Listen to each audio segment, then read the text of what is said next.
হয়ে থাকে পূর্বে থেকেই। তো যেহেতু এটা কার্যক্ষেত্রে লোড গ্রহণ করার পূর্বে এর মধ্যে নির্দিষ্ট মাত্রায় স্ট্রেস অ্যাপ্লাই করা হয়ে থাকে, তাই এটাকে মূলত বলা হয় pre stress. Pre that's mean পূর্বে, আর স্ট্রেস অর্থাৎ পূর্বে থেকেই যে কংক্রিটের মধ্যে স্ট্রেস প্রদান করা হয়ে থাকে, এটাই এখানে মূলত বিস্তারিতভাবে বলা আছে। তো প্রি স্ট্রেস কংক্রিটের কিছু সুবিধা হচ্ছে যেটা নর্মাল রিইনফোর্স কংক্রিটের ক্ষেত্রে পাওয়া যায় না। যেমন রিইনফোর্স কংক্রিটের উপরে যখন লোড অ্যাপ্লাই করা হয়, লোড অ্যাপ্লাইয়ের ফলে সেটা কিছুটা এরকম ক্র্যাক চলে আসে, কিন্তু প্রি স্ট্রেস কংক্রিটের ক্ষেত্রে এটা প্রাথমিক অবস্থায় যখন লোড প্রয়োগ করা হয়, এই লোড একটা প্রি স্ট্রেসিং কেবল ব্যবহার করা হয়ে থাকে বা প্রি স্ট্রেসিং স্টিল। এটার মাধ্যমে সাধারণত যখন কম্প্রেসিভ ফোর্সের মাধ্যমে যখন লোড অ্যাপ্লাই করা হয়, এটার উপর থেকে যখন আপওয়ার্ড লোড আসে, তখন এটা সহজে ডাউনওয়ার্ড ডিফ্লেকশন হয় না। আর ডাউনওয়ার্ড ডিফ্লেকশন যেহেতু হয় না, তাই এটাতে নিচে বটম ফাইবারে তেমন কোনো ক্র্যাক আসে না। তো এরকম সেটা লোড যখন অ্যাপ্লাই হয় তখন এটা হরিজেন্টাল হয়ে যায়। তার মানে এটা হচ্ছে এক্সটার্নাল লোড অ্যাপ্লাই হওয়ার পূর্বের অবস্থা, আর এটা হচ্ছে এক্সটার্নাল লোড যখন অ্যাপ্লাই হয় তখন এটা প্রায় হরিজেন্টাল হয়ে যায়, এবং সেই ক্ষেত্রে এটাতে কোনো ধরনের লো ক্র্যাক আসার সম্ভাবনা থাকে না। তো এখানে কিছু সুবিধার কথা আলোচনা করা আছে, যে সাধারণত একটা কংক্রিটের হাই স্ট্রেংথ যেটা ব্যবহার করা হয়ে থাকে, সে হাই স্ট্রেংথ কংক্রিট এবং স্টিল সম্পূর্ণরূপে মূলত কাজে লাগানো যায়। এটাতে কম পরিমাণ ম্যাটেরিয়ালস প্রয়োজন হয়। এটা হচ্ছে স্ট্রাকচারটা স্মলার এবং লাইটার হয়ে থাকে, এতে কোনো প্রকার ক্র্যাক হওয়ার সম্ভাবনা থাকে না, এবং এটার সম্পূর্ণ যে সেকশনটা আছে সেই সম্পূর্ণ সেকশনটাই মূলত লোড ক্যারি করতে ব্যবহৃত হয়ে থাকে। এটার করোশন রেজিস্ট্যান্স অনেক ভালো হয়ে থাকে, এবং সাধারণত ওয়াটার ট্যাঙ্ক বা নিউক্লিয়ার প্ল্যান্ট এই জাতীয় স্ট্রাকচারও মূলত এটাকে ব্যবহার করা যায়। এটার কিছু ডিসঅ্যাডভান্টেজ আছে, যেমন এখানে খুব ভালো মানের মালামাল ব্যবহার করতে হয়। আমরা নর্মাল রিইনফোর্সড কংক্রিটের ক্ষেত্রে যেরকম লোয়ার গ্রেডের মালামাল ব্যবহার করেও কাজ করা যায়, কিন্তু পিএসটিসি এর ক্ষেত্রে সেটা সম্ভব হয় না, এবং এটা টেকনিক্যালি কাজ করাটা অনেক বেশি কমপ্লেক্স। এটা সাধারণত যেহেতু ভালো কোয়ালিটির হাই কোয়ালিটির মালামাল ব্যবহার করতে হয়, তাই এটা অনেক বেশি এক্সপেন্সিভ, এবং এটা এত বেশি শক্তিশালী হয়ে থাকে, এটার স্ট্রেংথ এত বেশি হয়ে থাকে যে সাধারণত রিসাইকেল করাটা অনেক বেশি কষ্টকর। তো বিশ্বের বড় বড় অনেক স্থাপনাই মূলত হচ্ছে প্রি-স্ট্রেস কংক্রিটে তৈরি, যেমন হংকং এর আইসিসি টাওয়ার, সিঙ্গাপুরের বুর্জ টাওয়ার, তারপরে অস্ট্রেলিয়ার সিডনির অপেরা হাউস, এরপর হচ্ছে গেটওয়ে ব্রিজ, ইনচিয়ন ব্রিজ, এরকম বহু বড় বড় স্থাপনা। কানাডার টরন্টোতে অবস্থিত সিএন টাওয়ার, যেগুলোর নাম আমরা অনেকেই শুনেছি। এই জাতীয় স্ট্রাকচারগুলো মূলত হচ্ছে সবই প্রি-স্ট্রেস কংক্রিটে তৈরি। আমাদের দেশে যদিও খুব বহুতল ভবন এরকম নাই, বাট আমাদের দেশে যে ফ্লাইওভার গুলো আছে, সেই ফ্লাইওভার গুলো সাধারণত প্রি-স্ট্রেস কংক্রিট, এই যে উপরে স্ল্যাব দেখতে পাচ্ছ বা যে গার্ডার গুলো আছে, এগুলো সবই প্রি-স্ট্রেস কংক্রিটের হয়ে থাকে। এবং পদ্মা মাল্টিপারপাস ব্রিজ যেটা, সেই পদ্মা মাল্টিপারপাস ব্রিজের আরসিসি যে অংশটুকু আছে, যে গার্ডার উপরে স্ল্যাব, এই এই অংশটুকু মূলত হচ্ছে প্রি-স্ট্রেস কংক্রিটের তৈরি। তো এই প্রি-স্ট্রেসিংটা মূলত কিভাবে করা হয়ে থাকে? এই প্রি-স্ট্রেসিং এর জন্য নরমাল রিইনফোর্স যে কংক্রিট আছে, সেই রিইনফোর্স কংক্রিটের সাথে অতিরিক্তভাবে আরো কিছু স্টিল ব্যবহার করা হয়ে থাকে, যেগুলোকে বলা হয় প্রি-স্ট্রেসিং স্টিল। এই প্রি-স্ট্রেসিং স্টিলগুলোর মধ্যে আছে হচ্ছে ওয়্যার, স্ট্র্যান্ড, টেন্ডন এবং কেবল। ওয়্যারগুলো সাধারণত দেখতে অনেকটা তারের মতো, এটা অনেকটা প্লেনও হতে পারে, আবার এরকম গায়ে গ্রুভ বা গ্রুভ কাটা থাকতে পারে। আসসালামু আলাইকুম। তো এখানে প্লেন ওয়্যার আছে প্লাস ইনজেক্টেড ওয়্যার আছে, দুই ধরনের ওয়্যারই মূলত ব্যবহার করা হয়ে থাকে। এই ওয়্যারগুলোর স্ট্রেংথ বিভিন্ন ধরনের হয়ে থাকে। যদি তার ডায়ামিটার 0.192 হয়, তাহলে তার স্ট্রেংথ এত, 196 হলে। এখানে একটা টেবিলে ওয়্যারগুলোর স্ট্রেংথ কত সেটার একটা ধারণা দেওয়া আছে।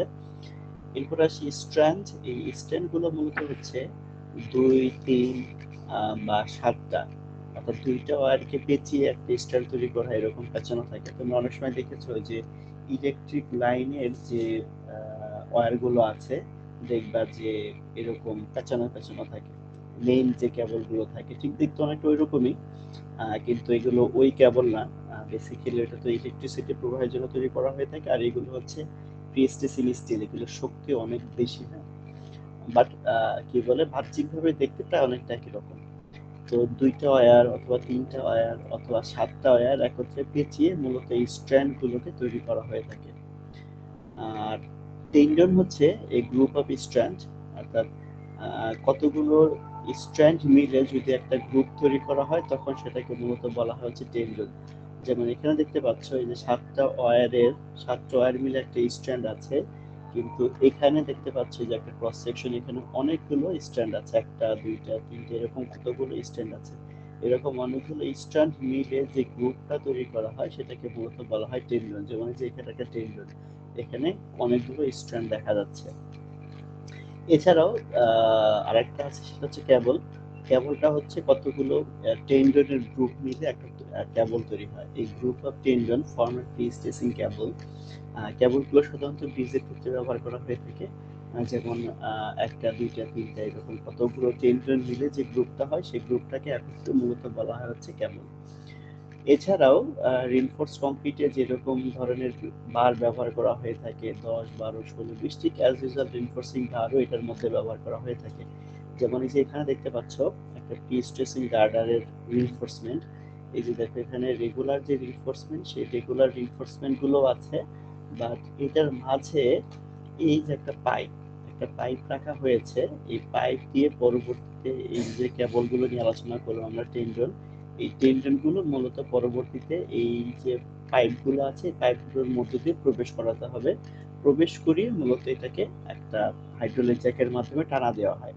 তখন এই প্রি স্ট্রেসিং এর গায়ে এই প্রি স্ট্রেস কংক্রিট যেটা আছে সেই প্রি স্ট্রেস কংক্রিটের মধ্যে একটা কম্প্রেসিভ স্ট্রেস ডেভেলপ করবে, এবং এই কংক্রিটগুলো যখন হাইড্রোলিক জ্যাক দিয়ে এই গার্ডারে যখন কম্প্রেশন ফোর্স অ্যাপ্লাই করা হবে, এই কংক্রিটের মধ্যে যেন ক্র্যাক না আসে এই জন্য রিবারের কিছু স্প্রিং ব্যবহার করা হয়েছে।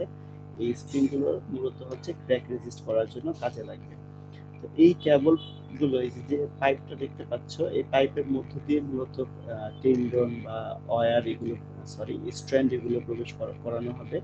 এগুলো স্ট্রেইটও হতে পারে, আবার হচ্ছে এরকম প্যারাবোলিকও হতে পারে। যেমন দেখো এই যে এখানে যেটা দেখতে পাচ্ছি এটার উপরে যেটা আছে এটা সাপোর্ট সেকশনের উপর থেকে আস্তে আস্তে বাঁকা হয়ে নিচের দিকে নেমে গিয়েছে, অর্থাৎ মিড স্প্যানে গিয়ে সেটা নিচে চলে এসেছে। কিন্তু নিচের দিকে যেটা আছে এটা কিন্তু আবার একদম নিচ বরাবর স্ট্রেট আছে। তার মানে এটা স্ট্রেটও হতে পারে, এরকম প্যারাবোলিকও হতে পারে, আরো বিভিন্ন শেপের হয়।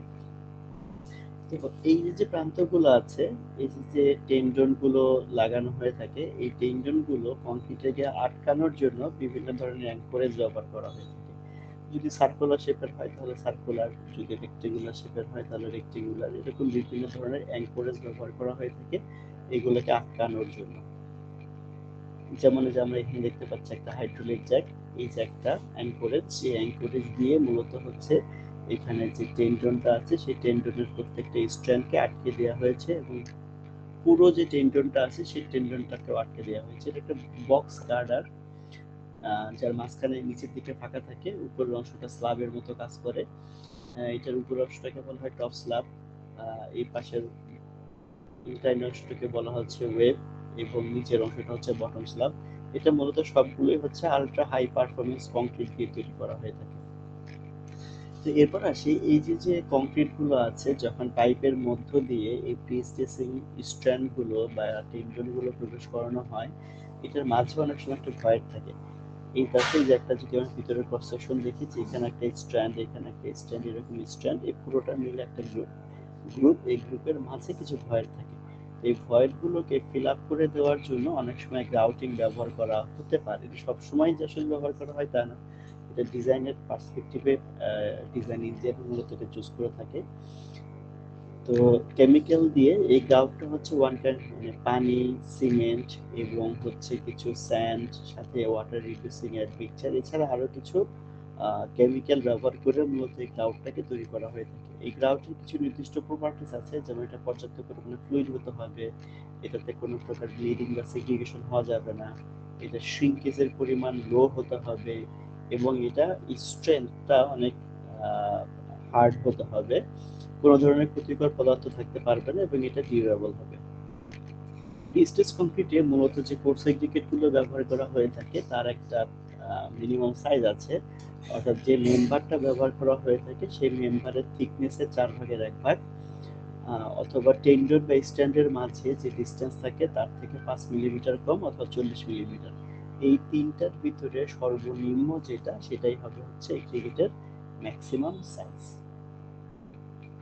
এখানে কিছু পিকচার নিয়ে আলোচনা করা আছে, জাস্ট একটা সংক্ষেপে ধারণা দেওয়া আছে যে কি কি ধরনের পিকচার মতো লাগে, যেমন air intaking picture, water reducing picture, set retarding picture, set accelerating picture, water reducing and set retarding, আবার water reducing and set accelerating. অর্থাৎ এক এক কাজের জন্য মূলত এক এক ধরনের পিকচার ব্যবহার করা হয়ে থাকে।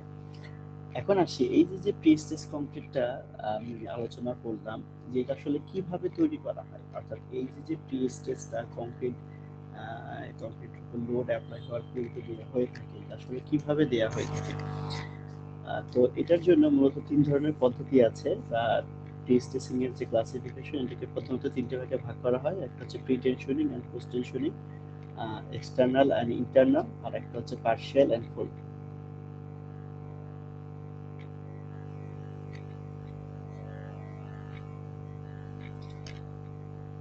এছাড়াও এই যে প্রি-স্ট্রেসিং গুলো আছে, এই প্রি-স্ট্রেসিং আরো কয়েকটা মাত্রা তৈরি করা যায়, যেমন bonded and unbonded, in anchored, non in anchored, electrical, chemical, precast, casting, স্টেন কম্পোনেন্ট। আমি একটু যদি ডিটেলস ব্যাখ্যা নিয়ে আলোচনা করি, প্রি টেনশনিং যেটা, প্রি টেনশনিং দেখো নামটা খেয়াল করো, নামটা প্রি টেনশনিং, প্রি মানে পূর্বে আর টেনশনিং মানে হচ্ছে টান করো। অর্থাৎ কংক্রিট ঢালাই করার পূর্বেই যদি প্রি-স্ট্রেসিং স্টিলটাকে টেনশন প্রয়োগ করা হয়, অর্থাৎ কংক্রিট ঢালাইয়ের পূর্বেই যদি প্রি-স্ট্রেসিং স্টিলকে টেনশনিং করা হয়, তখনই মূলত সেই পদ্ধতিটাকে বলা হয় প্রি টেনশনিং। এই কাজটা কিভাবে হয়, ভিতরে যে প্রি-স্ট্রেসিং স্টিলটা থাকবে সেই স্টিলটাকে দুই পাশে দুইটা অ্যাবাটমেন্টের মাধ্যমে আগে আটকাতে হবে। আটকানোর পরে এই এক পাশে হচ্ছে দেখো এই যে একটা অ্যাঙ্করেজ সাদা রঙে দেখা যাচ্ছে, একটা অ্যাঙ্করেজ থাকবে এবং অপর প্রান্ত ফ্রি থাকবে, সেই অপর প্রান্তে একটা হাইড্রোলিক জ্যাক সেট করতে হবে। এই হাইড্রোলিক জ্যাকের মাধ্যমে এই প্রি-স্ট্রেসিং স্টিলটাকে টেনে প্রসারিত করা হবে। তো এটার মধ্যে যখন টেনে প্রসারিত করা হবে, তখন এটা কি, এটা অলরেডি প্রসারিত অবস্থায় আছে। এখন এখানে কংক্রিট ঢালাই হবে এবং কংক্রিট ঢালাই হওয়ার পরে কংক্রিট হার্ড হয়ে যাবে। কংক্রিট যখন হার্ড হবে তখন এটার দুই প্রান্তে কেটে দিতে হবে। এই যে দুই প্রান্ত কেটে দেওয়া হয়েছে, তার মানে যখনই দুই প্রান্ত কেটে দেওয়া হবে, এই যে স্টিলটা, এই স্টিলটাকে তো টেনে ধরে রাখা হয়েছিল, তো এটাকে যখন রিলিজ করে দেওয়া হবে এটা আস্তে আস্তে স্টিলটা ভিতরের দিকে সংকুচিত হতে চাইবে। কিন্তু এটা যেহেতু কংক্রিটের সাথে একটা বন্ডিং হয়ে গেছে, তাই এটা আর সহজে ভিতরের দিকে সংকুচিত হতে পারবে না, কংক্রিট এটাকে বাধা দেবে। যার ফলে এই যে স্টিলটা, এই স্টিল ভিতরের দিকে একটা কম্প্রেশন দেবে, যার জন্য এটাকে বলা হয় প্রি স্ট্রেস। যেহেতু ফোর্স প্রয়োগ হচ্ছে, তো ফোর্স প্রয়োগ হলে একটা স্ট্রেস জেনারেট হবে। এই স্ট্রেসটা যেহেতু কার্যক্ষেত্রে ব্যবহার হওয়ার পূর্বে, দেখো কোনো এক্সটার্নাল লোড কিন্তু নাই, তো এক্সটার্নাল লোড অ্যাপ্লাই হওয়ার পূর্বেই যেহেতু দেওয়া হয়েছে, তাই এটাকে মূলত বলা হচ্ছে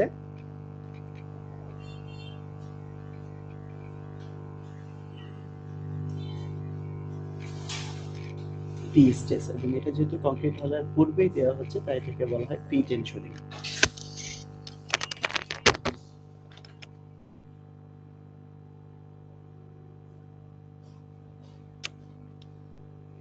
সকাল, ওয়ালাইকুম আসসালাম।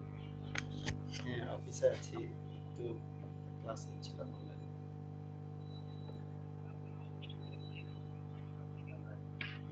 ঠিক আছে, আধা ঘন্টা পরে দিয়ে যাবে।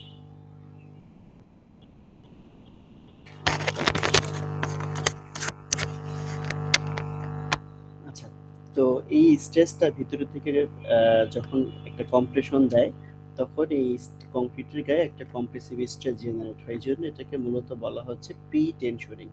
দেখা যায় কংক্রিটটা আস্তে আস্তে ভিতরের দিকে সংকুচিত হতে চাইছে, এবং এই টেন্ডনটা বা প্রিস্টিসিং স্টিলটা যেহেতু নিউট্রাল এক্সিস বরাবর নাই, একটু নিচের দিকে আছে, এই জন্য এটা অনেক বেশি চাপের ফলে কংক্রিটের অংশটা একটু উপরের দিকে বাঁকা অবস্থার টেন্ডেন্সি তৈরি হয়। এটা বেসিক্যালি এতটুকু বাঁকা হয় না, মানে বাঁকা হওয়ার একটা টেন্ডেন্সি তৈরি হয়, ফোর্সটা জেনারেট করে বেসিক্যালি। তো এই জন্য এই পদ্ধতিটাকে বলা হয় প্রি টেনশনিং। আর একটা পদ্ধতি আছে যেটা হচ্ছে পোস্ট টেনশনিং। পোস্ট টেনশনিং এর যে পদ্ধতিটা, সেই পদ্ধতি হচ্ছে আগে কংক্রিটকে ঢালাই করা হবে, এবং ঢালাই করার সময় এর ভিতর দিয়ে একটা দাগ রেখে দেওয়া হবে। ধরো এটা যে ফর্মাটা আছে সে ফর্মার ভিতরে যদি একটা জাস্ট পাইপ রেখে দেওয়া হয় তাহলে কিন্তু এই দাগটা ঠিক তৈরি হয়ে যাবে। পরবর্তীতে কংক্রিট যখন শক্ত হয়ে যাবে তখন শক্ত হয়ে যাওয়ার পরে এই কংক্রিটের ডাক্টের মধ্য দিয়ে একটা প্রি-স্ট্রেসিং স্টিল প্রবেশ করাতে হবে। এর এক প্রান্ত অ্যাঙ্করেজ দ্বারা আটকাতে হবে এবং অপর প্রান্তে একটা হাইড্রোলিক জ্যাক সেট করতে হবে। এই হাইড্রোলিক জ্যাক সেট করে যখন এটাকে টানা হবে, যে হাইড্রোলিক জ্যাক কি করছে, একটা কম্প্রেশন দিচ্ছে, এর ভিতরে রিনফোর্সমেন্টটা টানছে, আর এর ফলে জ্যাকের মাধ্যমে কংক্রিটের গায়ে একটা কম্প্রেসিভ ফোর্স তৈরি হচ্ছে। এই ফোর্স থেকে একটা স্ট্রেস জেনারেট হবে। তো যেহেতু এই কাজটা মূলত করা হচ্ছে কংক্রিট ঢালাই করার পরে, তাই এটাকে মূলত বলা হচ্ছে পোস্ট টেনশনিং। তাহলে কংক্রিট ঢালাইয়ের পূর্বে যদি করা হয় সেটা হচ্ছে প্রি টেনশনিং, আর কংক্রিট ঢালাইয়ের পরে যদি এই প্রি স্ট্রেসিং স্টিলটাকে টানা হয়ে থাকে বা লোড প্রয়োগ করা হয়ে থাকে তখন এটাকে বলা হচ্ছে পোস্ট টেনশনিং। যেমন এই যে এখানে আমরা দেখতে পাচ্ছি পোস্ট টেনশনিং এর একটা চিত্র, যেখানে এটা হচ্ছে অ্যাঙ্করেজ, যেটা অ্যাঙ্করেজ দিয়ে আটকানো হয়েছে এবং অপর প্রান্তে হাইড্রোলিক জ্যাক সেট করা আছে। এরপর আছে এক্সটার্নাল প্রি স্ট্রেস। এক্সটার্নাল মানে হচ্ছে বাহ্যিক, আমরা সবাই বুঝি। তার মানে যে প্রি স্ট্রেস কংক্রিটের এই যে প্রি স্ট্রেসিং স্টিলটা আছে, এই প্রি স্ট্রেসিং স্টিলটা কংক্রিটের ঢালাইয়ের মূল বডির বাহিরে থাকে, সেটাই মূলত বলা হচ্ছে এক্সটার্নাল। এই ডেফিনেশনগুলো যেখানে লেখা আছে আমি জাস্ট বোঝানোর জন্য লিখছি, আলোচনা করছি ফিগার থেকে। দেখো, এই যে প্রি স্ট্রেসিং স্টিলটা কংক্রিট ঢালাইয়ের ভিতরে নাই, বাহিরে, এটাও ঢালাইয়ের বাহিরে। এই যে এটার যদি আমি কি বলে একটা ভিউ দেখি, ডিটেলস ক্লিয়ার ভিউ, এখানেও কংক্রিট ঢালাইয়ের, এটা হচ্ছে কংক্রিট ঢালাই, এটা কংক্রিট ঢালাইয়ের বাহিরে, তার মানে এটাকে বলা হয় এক্সটার্নালি প্রি স্ট্রেসড। এছাড়া কংক্রিটের যে মূল ঢালাইটা, এই কংক্রিটের মূল ঢালাইয়ের যদি ভিতরে থাকে তখন সেটাকে বলা হয় ইন্টারনালি প্রি স্ট্রেসড। যেমন যেখানে দেখো, এটা কিন্তু কংক্রিট ঢালাইয়ের ভিতরেই আছে, এই জন্য এটাকে বলা হচ্ছে ইন্টারনালি প্রি স্ট্রেস। আরেকটা পদ্ধতি আছে, সেটা হচ্ছে partial and full pre tracing. অর্থাৎ একটা সেকশনকে পরিপূর্ণভাবে প্রি স্ট্রেস অ্যাপ্লাই করার জন্য যতটুকু প্রি স্ট্রেস ফোর্স অ্যাপ্লাই করা প্রয়োজন ততটুকুই যদি অ্যাপ্লাই করা হয় তখন সেটাকে বলা হয় fully pre stress. As an example, pre tracing এর জন্য প্রয়োজন ধরো 500 কিপ লোড প্রয়োগ করা প্রয়োজন ফুল প্রি স্ট্রেস করতে হলে, কিন্তু সেখানে 400 কিপ লোড প্রয়োগ করা হলো, তাহলে 400 কিপ ওই সিস্টেমটাকে বলা হচ্ছে পার্শিয়াল। আর যদি 500 কিপ প্রয়োজন হয়, সেক্ষেত্রে 500 বা তার তুলনায় বেশি দেওয়া হয়, তখন সেটাকে বলা হবে ফুললি প্রি স্ট্রেস। আর বন্ডেড অ্যান্ড আনবন্ডেড, বন্ডেড মানে হচ্ছে কংক্রিটের গায়ে সাথে যদি প্রি স্ট্রেসিং স্টিল যেটা সেটা যদি লেগে থাকে তখন সেটাকে মূলত বলা হবে বন্ডেড। আর কংক্রিটের গায়ের সাথে যদি লেগে না থাকে তখন সেটাকে বলা হবে আনবন্ডেড। আচ্ছা, আমার কথা কি শোনা যাচ্ছে? সবাই কি শুনতে পাচ্ছ? জি স্যার। ওকে।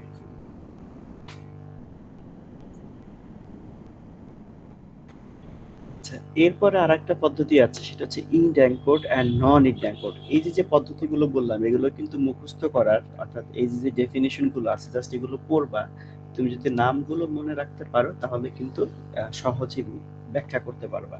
ঠিক আছে, আমি এই জন্য নাম থেকেই বেসিক্যালি বোঝার চেষ্টা করতেছি যেন তোমাদের বুঝতে সুবিধা হয় এবং সেটা যেন মনে থাকে।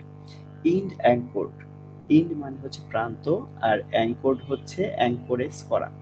তার মানে যে প্রি স্ট্রেস কংক্রিটের প্রান্তে, দুই প্রান্তে অ্যাঙ্করিং করা থাকে সেটাকে বলা হয় ইন্ড অ্যাঙ্কর্ড। আর যদি কোনো ধরনের অ্যাঙ্করেজ না দেওয়া থাকে তখন সেটাকে বলা হবে নন ইন্ড অ্যাঙ্কর্ড। যেমন স্যার আপনার স্ক্রিন শেয়ার অফ হয়ে গেছে। কি অফ হয়ে গেছে?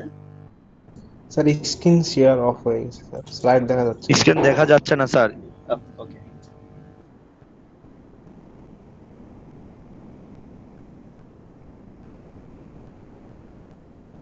এখন দেখা যাচ্ছে? স্যার চলে গেল আবার স্যার, দেখা যাচ্ছিল। প্রবলেম কি হলো?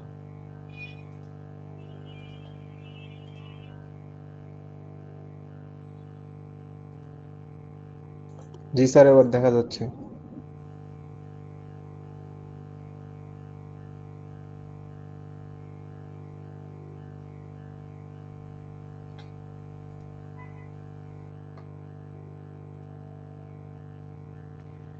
ওকে, চলে গেছে আবার স্যার। কি ব্যাপার, প্রবলেম কি হলো, বারবার চলে যাচ্ছে কেন অটোমেটিক্যালি? স্যার ওইখানে স্লাইড শেয়ার না করে এমনিই দেখান স্যার।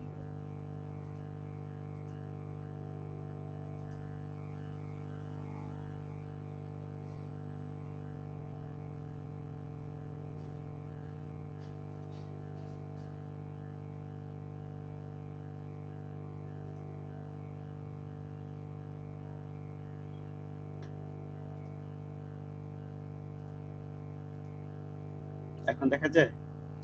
না স্যার, চলে যাচ্ছে স্যার, যখনই ওখানে প্রেজেন্ট করতে যাচ্ছেন তখনই চলে যাচ্ছে। স্যার বারবার চলে যাচ্ছে স্যার।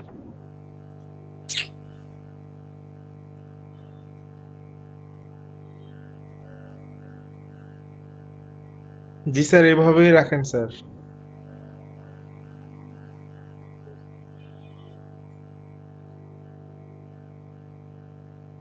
এখন আছে? জি স্যার, আছে স্যার। এভাবেই রাখেন স্যার, স্লাইড শো করলেই চলে যাচ্ছে। আচ্ছা, কারণটা বুঝলাম না। এনিওয়ে, যেহেতু প্রবলেম হচ্ছে আমরা এভাবেই আপাতত রাখি।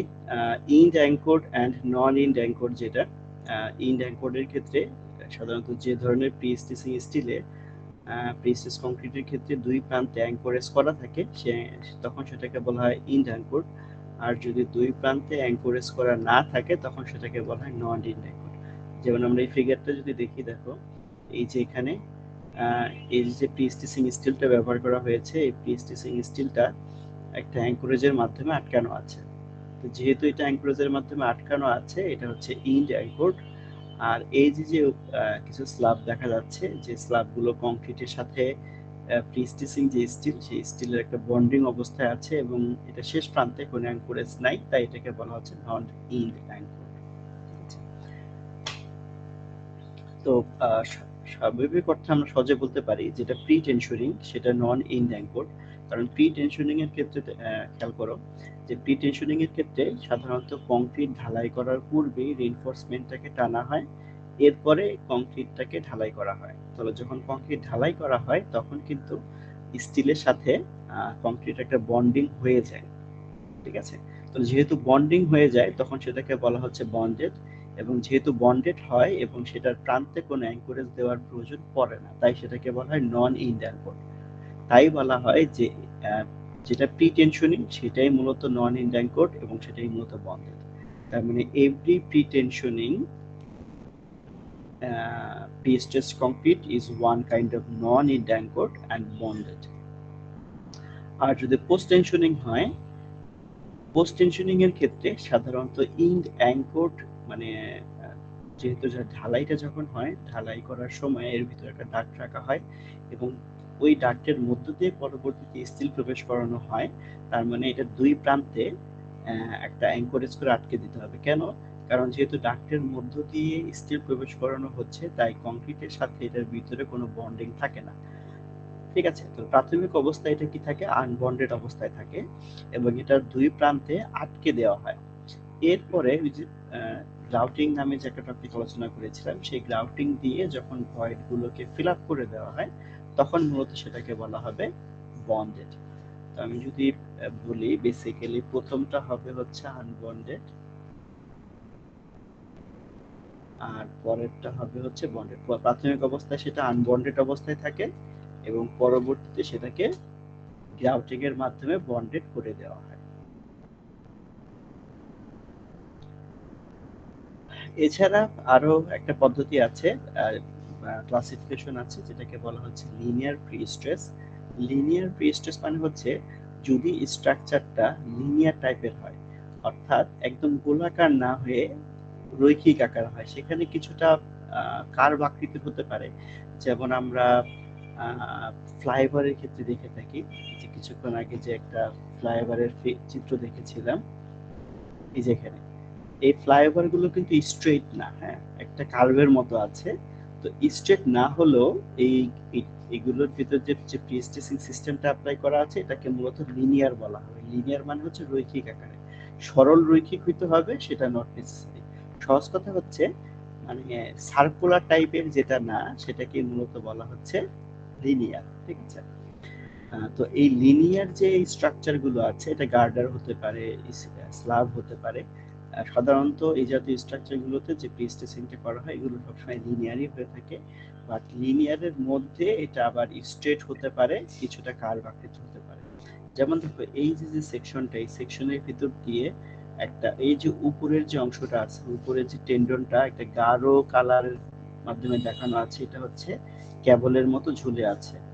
আর নিচে যেটা আছে, নিচের এগুলো স্ট্রেট চলে গিয়েছে, তার মানে এটা স্ট্রেটও যেতে পারে, কার্ভ আকৃতিরও হতে পারে, আবার স্ট্রাকচারটা নিজেও কার্ভ আকৃতির হতে পারে। সকল সিস্টেমটাই মূলত লিনিয়ারের মধ্যে পড়বে। কিন্তু সার্কুলার যেটা, সার্কুলারের ক্ষেত্রে স্ট্রাকচারটা ইটসেলফ সার্কুলার হতে হবে। যেমন একটা বড় একটা পানির ট্যাঙ্ক, বা কি বলে বড় ধরনের কোনো চিমনি, বা কোনো পারমাণবিক চুল্লি যেগুলো আছে, এই স্ট্রাকচারটা ইটসেলফ যদি সার্কুলার হয় তখন সেটাকে মূলত বলা হবে সার্কুলার প্রিস্ট্রেস। এছাড়া আরো দুইটা পদ্ধতি আছে, একটা হচ্ছে ইলেকট্রিক্যাল প্রিস্ট্রেসিং আর কেমিক্যাল প্রিস্ট্রেসিং।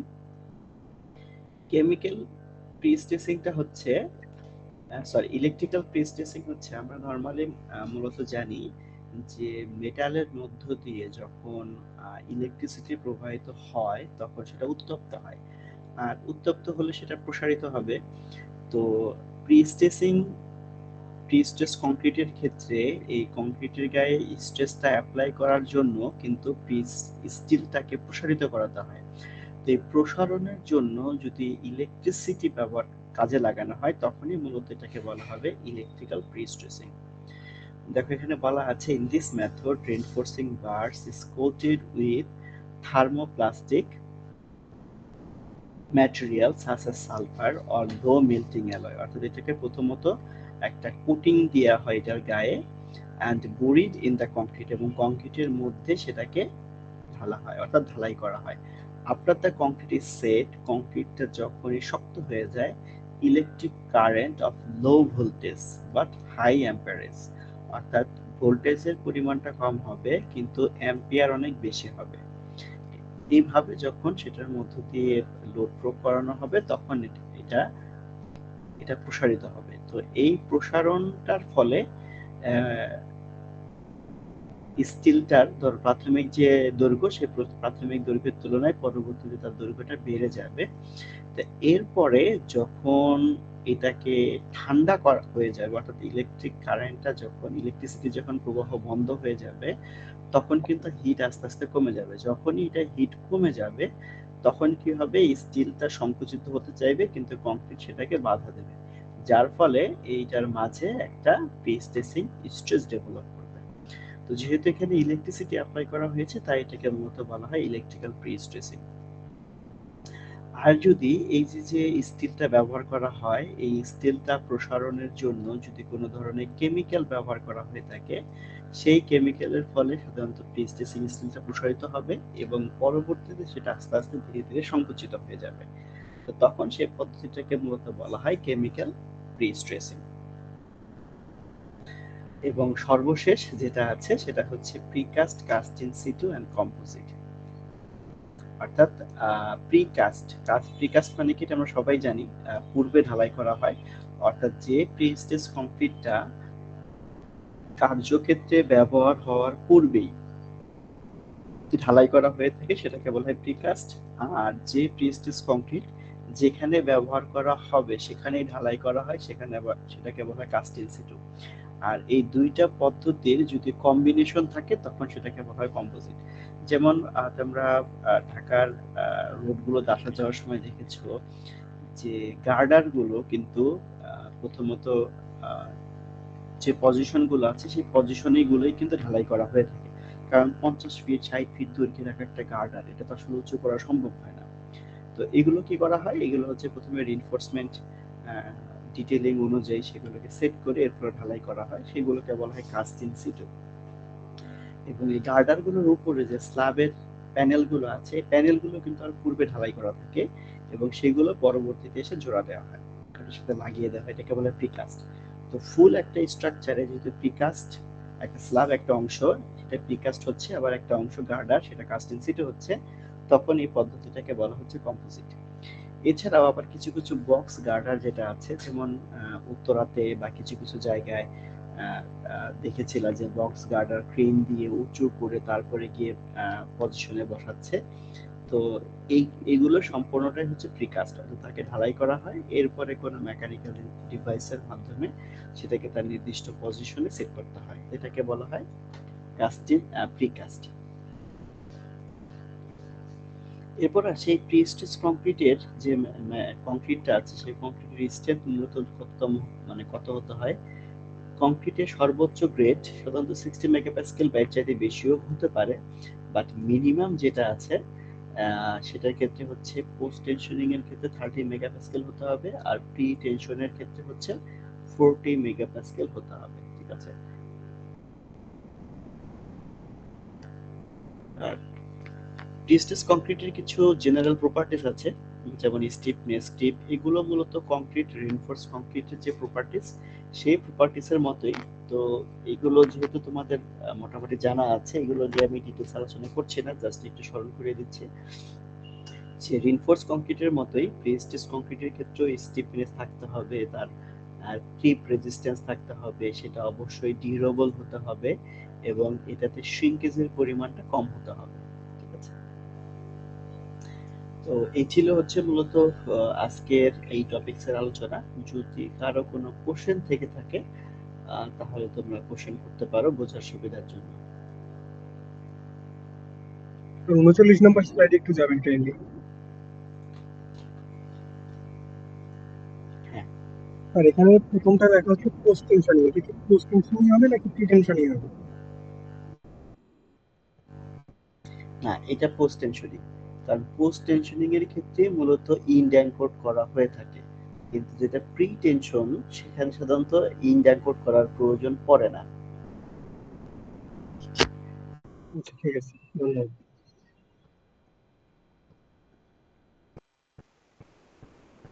আচ্ছা, আর কারো কোনো প্রশ্ন? স্যার শেয়ার ওয়ালটা কি স্যার কি ওভারভিউ করা যাবে স্যার? কোনটা? শেয়ার ওয়াল যে চ্যাপ্টারটা ছিল স্যার। স্যার শেয়ার ওয়ালা একটা কোশ্চেন ছিল। আচ্ছা, আগে এটা একটু শেষ করি, তারপরে অন্য কোনো টপিকে যদি কোনো কোশ্চেন থাকে।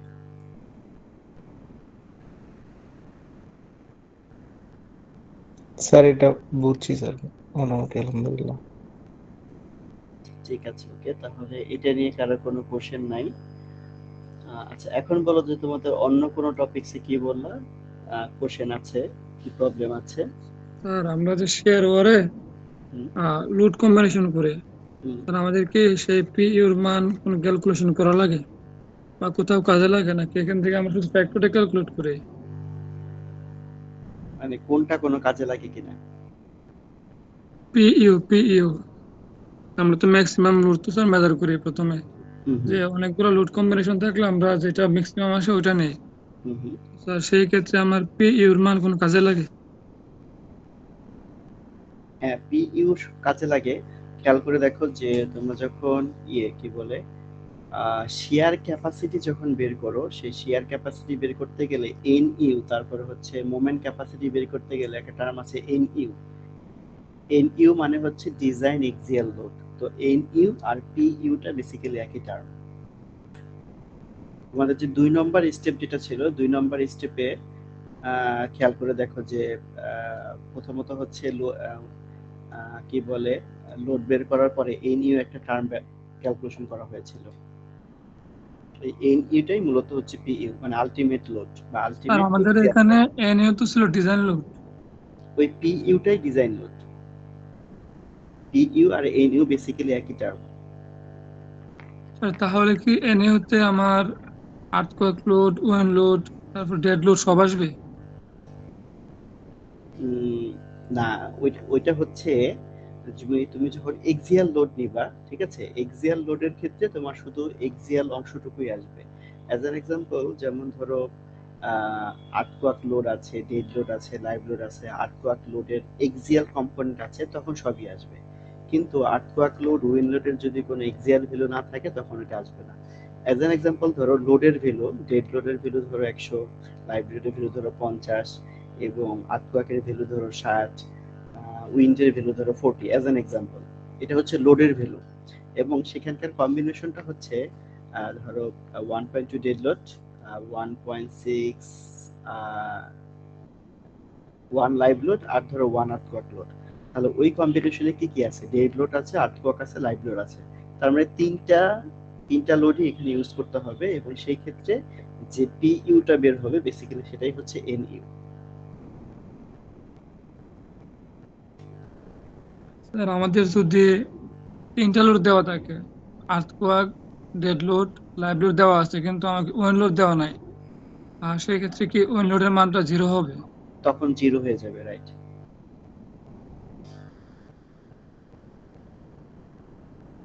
স্যার আরেকটা কোয়েশ্চেন ছিল আমাদের ফায়ারম্যান নিয়ে আর কি। যদি আমার আহ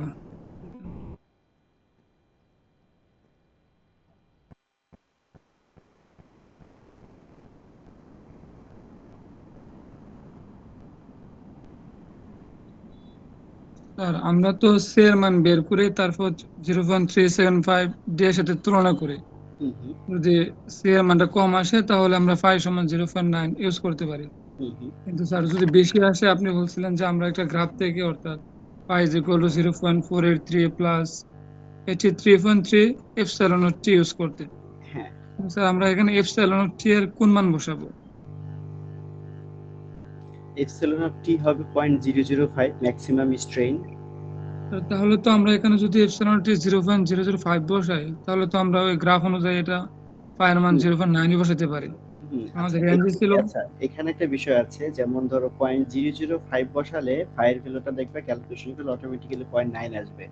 কিন্তু এই এপসিলন টি অর্থাৎ কি বলে টেনশনের স্ট্রেন বের করার কিন্তু একটা ফর্মুলা আছে, দেখো ওই ফর্মুলা দিয়ে স্ট্রেনটা বের করে দিতে হবে। ছোট একটা ফর্মুলা আছে, দেখবা ওই আরসিসি বইয়ের ভিতরেই আছে। স্যার কালকে তো অনেক খুঁজলাম এই এপসাইলন টি এর ফর্মুলা, আসলে বের করতে পারলাম না। ওই যে আমি বলি, তোমরা যে গ্রাফটা, ওই ইকুয়েশনটা যেখান থেকে পেয়েছো, যে পেজ থেকে, ওই যে ফায়ার যে ইকুয়েশনের কথাটা বললা না, জি স্যার। ফায়ার যে ইকুয়েশনটার কথা বলেছো, ওই ইকুয়েশনের পেজেই দেখবা যে এপসিলন টি বের করার ইকুয়েশনটা দেওয়া আছে। ওই পেজে বা তার আগের বা পরের পেজ হবে, মানে মোটামুটি কাছাকাছি হবে।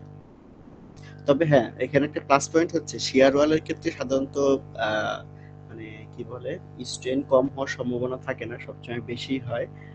কারণ যেহেতু এটা ডাইমেনশনটা অনেক বড়, যেমন স্ল্যাব বা বিমে ডাইমেনশনটা কম থাকে, সেই ক্ষেত্রে ফায়ার ভ্যালুটা মানে কি বলে সি এর যে ভ্যালুটা আছে, এটা 0.375 ডি যে শর্তটা, এটা সাধারণত ছোট হয় না, ম্যাক্সিমাম ক্ষেত্রে বড়ই হয়। সেই ক্ষেত্রে বলা যায় যে ফায়ার ভ্যালু 0.9ই হবে। তবে হ্যাঁ, যদি সেকশন অনেক ছোট হয় তখন সেই ক্ষেত্রে কমে যাওয়ার সম্ভাবনা থাকে। বাট শেয়ার ওয়াল গুলো যেহেতু বড় থাকে, এইটার ক্ষেত্রে আসলে কমার সম্ভাবনা নাই বললেই চলে। স্যার এখানে আরেকটা কোশ্চেন ছিল, আমাদেরকে বলছিলেন যে এই ম্যাথের পার্ট বাই পার্ট অংশ আসবে, তো সেই ক্ষেত্রে কি আমাদের ডিটেইলিং কোনোভাবে আসতে পারে? সাপোজ আসতে মুভমেন্ট পারে। ক্যাপাসিটি আসলো শুধু, তাহলে কি আমাদের স্যার ডিটেইলিং আসতে পারে এর মধ্যে?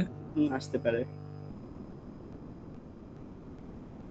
তো স্যার ঠিক আছে, বুঝতে পারছি।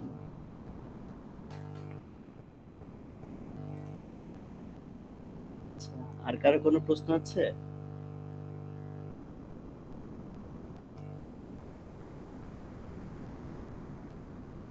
স্যার তাহলে আপনি বলতেছেন যে আমরা এখানে এনএওটা ইউজ করব যদি আমার ডেড লোড, লাইভ লোড আর উইং লোড দেওয়া থাকে টোটালটা, আর এক্সিএলটা ইউজ করবো শুধু ফ্যাক্টর ইনটু এক্সিএল লোড বা যেটা দেওয়া থাকবে। মানে তোমার হচ্ছে কোন কম্বিনেশনটা ইউজ করছো সেই কম্বিনেশন অনুযায়ী। যেমন বইতে যে কম্বিনেশনটা ধরে কাজ করেছে সেটাতে ছিল হচ্ছে 0.9 ইন্টু ডেড লোড প্লাস হচ্ছে 1.6 ইন্টু উইন্ড লোড। ঠিক আছে? তো উইন্ড লোডের ক্ষেত্রে কোনো এক্সিয়াল লোড ছিল না। তো এক্সিয়াল মানে ভার্টিক্যাল লোড যেটা, তাহলে উইন্ড লোডের ক্ষেত্রে যেহেতু কোনো এক্সিয়াল লোড নাই, তার মানে সেক্ষেত্রে ডব্লিউর ভ্যালুটা 0। আর ভার্টিক্যাল যে লোডটা ছিল সেই লোডটা দেওয়া ছিল কি ডেড লোড, যার কারণে শুধু ডেড লোডের ভ্যালুটা আসছে। কিন্তু ধরো তোমার কোনো কম্বিনেশনে যদি এরকম থাকে, যেমন আরো দু একটা কম্বিনেশন আছে, যেমন 1.2 ডেড লোড, 1.6 লাইভ লোড, ঠিক আছে, এই কম্বিনেশন যখন তুমি নিবা তখন কিন্তু আবার ডেড লোডের ফ্যাক্টর হয়ে যাবে 1.2, সেখানে আবার লাইভ লোড ধরতে হবে। ওই কম্বিনেশনে যদি উইন্ড এবং আর্থওয়ার্ক না থাকে তাহলে এটা ধরার দরকার নেই।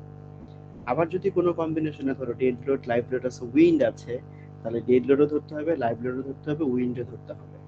যদি কোনো লোড না দেওয়া থাকে তখন সেটা জিরো হিসেবে কাউন্ট হবে।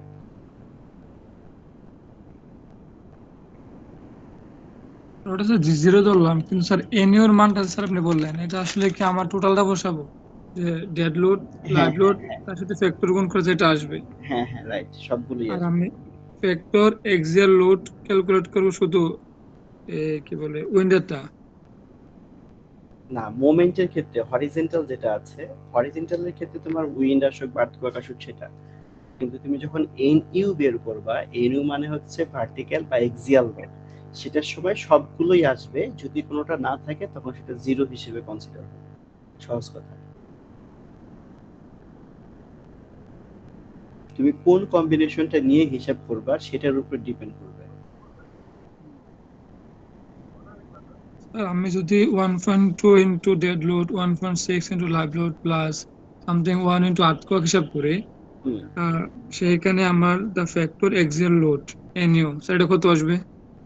তাহলে তোমার এই যে ফুল কম্বিনেশন অনুযায়ী ডেড লোড ধরবা, লাইভ লোড ধরবা, আর্থকোয়াক লোড ধরবা, ধরে তারপরে টোটাল ক্যালকুলেশন করার পরে যে লোডটা হবে সেটাই হবে এনইউ ভ্যালু। যেটা আমরা সলিউশন করলাম, সেইখানে the factor movement mu base থেকে করছি 1.6 ইন্টু দ্য ভার্টিক্যাল লোড যেটা দেওয়া আছে সেটা, are the factor axial load NU is equal two 0.9 into one load করছে স্যার শুধু। আচ্ছা, ওইটার কম্বিনেশনটাই ছিল হচ্ছে 0.9 প্লাস 1.6 উইন্ড লোড, ওটা হচ্ছে ওই কম্বিনেশনে। জি এখন স্যার। খেয়াল করে দেখো, ওই কম্বিনেশনের ডব্লিউর যে ভ্যালুটা মানে উইন্ড লোড, এটা কি কোনো এক্সিয়াল লোড দেওয়া ছিল উইন্ডের ফলে প্রশ্নে? না স্যার। লেটারাল লোড দেওয়া ছিল, কিন্তু কোনো জি এক্সিয়াল স্যার। লোড দেওয়া ছিল না। যেহেতু এক্সিয়াল লোড দেওয়া নাই, এই জন্য এখানে ডব্লিউর ভ্যালু জিরো হয়ে গেছে। ডব্লিউর ভ্যালু যদি জিরো হয় তার মানে কি 1.6 ইন্টু জিরো আলটিমেটলি জিরো, এটা বাদ। এর আগের অংশটুকু কি ছিল? 0.9 ইন্টু ডি, তার মানে শুধু ডেড লোডটা ওখানে হিসাব হয়েছে, ওখানে কিন্তু লাইভ লোডের হিসাব হয়নি। এখন তুমি প্রথমে আমাকে যে কম্বিনেশনটা বললা সেখানে ডেড লোড আছে, লাইভ লোড আছে, আর্থকোয়াক লোড আছে, ঠিক আছে? জি স্যার। এখন ধরো তোমার প্রশ্নে আর্থকোয়াক লোড, এক্সিয়াল লোড দেওয়া নাই, শুধু লেটারাল লোড দেওয়া আছে, তাহলে এক্সিয়াল লোড যেহেতু আর্থকোয়াক নাই তার মানে সেটা জিরো হবে। ডেড লোড এবং লাইভ লোড ওখানে যোগ হবে, শুধুমাত্র এই দুইটার হিসাবটা হবে।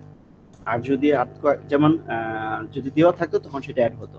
অ্যাজ অ্যান এক্সাম্পল, যেমন ধরো বইয়ের ম্যাথে উইন্ড লোড দেওয়া ছিল না, কিন্তু উইন্ড লোড যদি দেওয়া থাকতো, যদি বলা থাকতো যে এই লোডটা হচ্ছে এক্সিয়াল লোডটা ডেড লোড, আর এই এক্সিয়াল লোডটা উইন্ড লোড, তখন কিন্তু আবার উইন্ড লোডের যেটা আছে সেটার সাথে 1.6 গুণ হয়ে এই নিউ বের করতে হতো।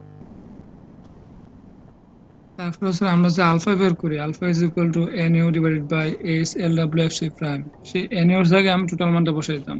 রাইট। জি স্যার, বুঝতে পারছি।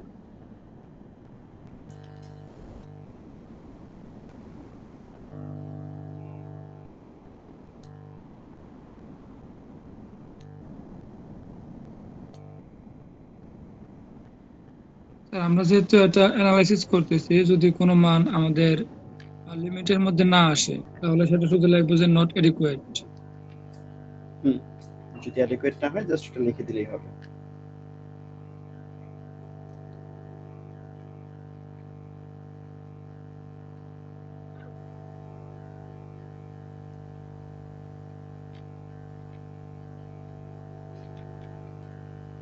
স্যার লাস্ট আরেকটা কোয়েশ্চেন, আমরা যখন শেয়ার স্ট্রেন্থ বের করতে যাই তখন তো এখানে ডেপথ অফ ক্রিটিক্যাল সেকশন বের করি, C is equal to L W by two অথবা C is equal to H W by two.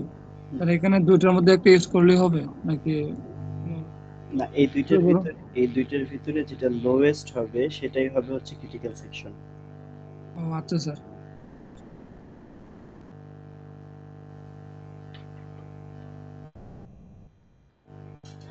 আচ্ছা, তোমরা যারা উপস্থিত আছো তোমাদের স্টুডেন্ট আইডি গুলো চ্যাট বক্সে এখানে লিখে দাও, আমি এখান থেকে অ্যাটেন্ডেন্সটা কনসিডার করে নিব। আর যদি কারো কোনো প্রশ্ন থাকে এক্সাম রিলেটেড বা কোনো কিছু বুঝো নাই, তাহলে প্রশ্ন কন্টিনিউ করতে পারো। শুধু লাস্ট 4 যে ডিজিট সেটা লিখলেই হবে।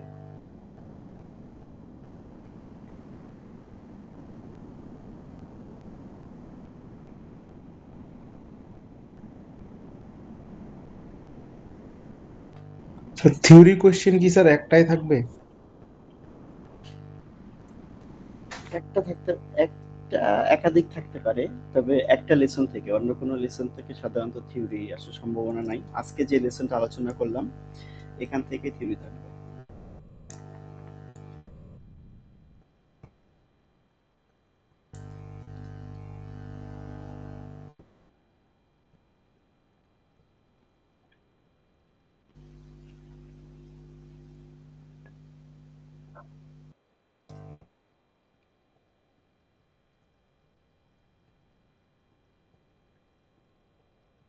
ঠিক আছে, তো যদি কারো কোনো প্রশ্ন না থাকে তোমরা লিভ দিতে পারো।